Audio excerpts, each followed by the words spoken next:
সামগ্রিকভাবে দেশের বিভিন্ন স্থানে বন্যা পরিস্থিতির উন্নতি হচ্ছে।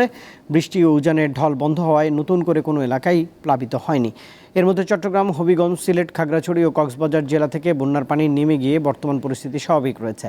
তবে কুমিল্লা, ফেনী, নোয়াখালী ও লক্ষ্মীপুরে পানি নামছে ধীর গতিতে। লক্ষ্মীপুরে রহমতখালী, ওয়াবদা, ভুলুয়াখাল ও ডাকাতিয়া নদীর সংস্কার না করায় পানি নামায় প্রতিবন্ধকতা দেখা দিয়েছে।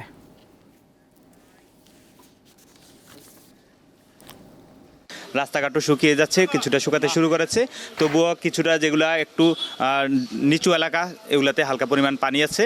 তো এলাকার মধ্যে যদি আগামী 10-15 দিন পরে কিছু সবজির চারা বিতরণ করা যায়, যারা কৃষিতে আছেন, এই হেল্পটা হয়তোবা আমাদেরকে করলে আমরা অনেক উপকৃত হব। শুধু মেন যে সড়কটা চলাচলের মতন মোটামুটি আছে, কিন্তু বিভিন্ন জায়গায় আপনার 4 ফুট 5 ফুট গর্ত হয়ে গেছে, খুব কষ্ট।